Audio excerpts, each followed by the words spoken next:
A honeybee worker is born able to breed, yet she dies having laid nothing. By the end, you'll see why surrendering her own children spreads more of her than raising them ever could, arithmetic that should not exist in nature. Watch a single frame of honeycomb for a minute. Thousands of female bees move across it, feeding grubs, capping cells, guarding, foraging until their wings shred, and not one is tending a child of her own. Every larva packed into that comb is a sibling, laid by one mother, the queen. Charles Darwin looked at this exact arrangement and admitted it could have wrecked his entire theory, because natural selection is supposed to reward whoever leaves the most offspring, and a sterile worker leaves none. By every rule he had written, she should have vanished millions of years ago. Instead, she is the most successful insect on the planet. Something about the rule was incomplete, and the bee found the gap. This is how a familiar insect quietly broke one of evolution's oldest laws, not by cheating it, but by reading fine print no one else had noticed. Ask almost anyone why a worker bee never reproduces, and you'll hear the same answer. She does it for the good of the hive. The colony is a team, and she is a selfless member of it, giving up her own future so the group survives. A tiny act of sacrifice repeated 60,000 times over. It's a clean story. It's the version in most field guides, and for a long time it was the version in textbooks too. There's even a comforting word for it: altruism. The bee is a model citizen working for a greater good she will never personally enjoy. And what the colony is actually doing underneath that tidy story is far stranger than any sacrifice. Because evolution does not reward teams. It does not care about the greater good, or the survival of the group, or noble gestures. It counts one thing only: whose genes make it into the next generation. A worker who leaves no eggs leaves no genes. So for the good of the hive, explains nothing at all. It just renames the mystery. The real question is sharper. How does a gene for not breeding copy itself forward, generation after generation, when the bees carrying it never breed?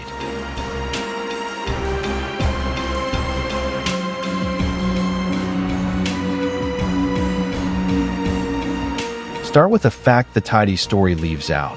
The worker is not actually sterile. Open one up and you'll find ovaries, a real pair, with a handful of egg tubes inside. In the right conditions, she can switch them on and lay. When a colony loses its queen and fails to raise a new one, that is exactly what happens. Ordinary workers begin laying eggs within days. So sterility is not built into her body. It is switched off from the outside. The queen is the switch. She releases a chemical blend from glands in her mouth parts, passed bee to bee as they share food across the whole hive. A scent that quietly tells every worker's ovaries to stay shut. While the queen's signal saturates the colony, the workers stay non-reproductive. Remove her, the scent fades, and the ovaries wake. A healthy queen lays as many as 2,000 eggs a day, far more than any worker could, and her presence alone holds tens of thousands of fertile females in check. But notice what this means. The worker is not a sterile caste that simply cannot breed. She is a fertile female choosing, chemically, every hour, not to. And a choice is something evolution can shape. So why does she keep making it? A worker bee shares more genes with her sister than with her own daughter. That single oddity is the whole reason she gives up having children. It comes down to how bees inherit sex. Females hatch from fertilized eggs, but males hatch from unfertilized ones. So a male carries just one set of genes and gives an identical copy to every daughter. That makes full sisters share about 75% of their genes, while a mother and her own daughter share only 50%. So by helping the queen raise one more sister, a worker passes on 3/4 of herself, far more than the half she would give a child of her own. This is the arithmetic that should not exist in nature, and it is brutally simple. Giving up reproduction is, gene for gene, the better deal. The idea has a name: kin selection, worked out in the 1960s by a young biologist named William Hamilton. He turned the warm word altruism into cold accounting. A gene spreads if it helps copies of itself in other bodies, even when the body carrying it never breeds. Sisters in a hive are unusually full reservoirs of a worker's own genes. Darwin's nightmare, the sterile worker, never broke his theory at all.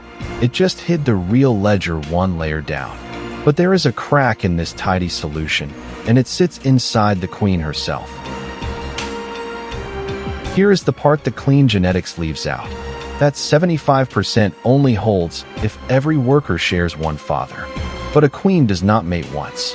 On her single mating flight, she gathers sperm from many males, sometimes as many as 20, and stores it for the rest of her life.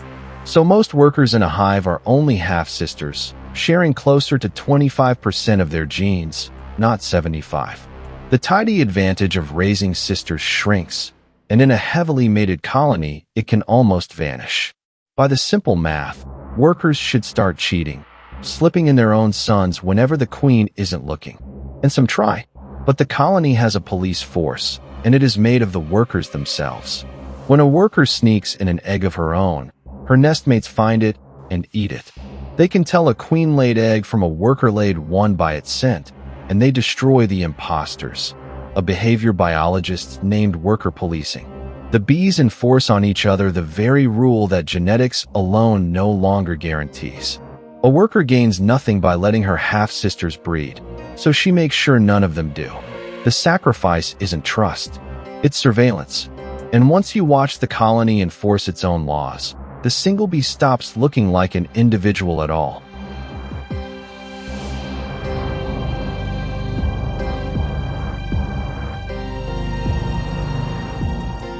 A beehive behaves less like a family of insects and more like a single living animal. Once you understand why workers give up breeding, that stops being a metaphor. Think of your own body. Your skin and muscle and blood cells all carry your genes, yet none of them breed. They work and die so that one line, your egg or sperm cells, can pass the genes on.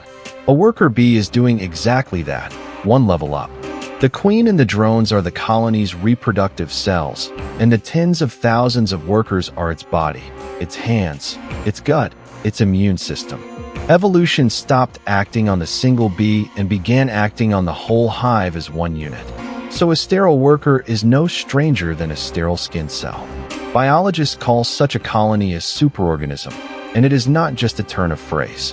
A hive of 60,000 bees holds its nest within half a degree of the right temperature, mounts coordinated defenses, and decides where to build a new home in ways no single bee could plan or even grasp.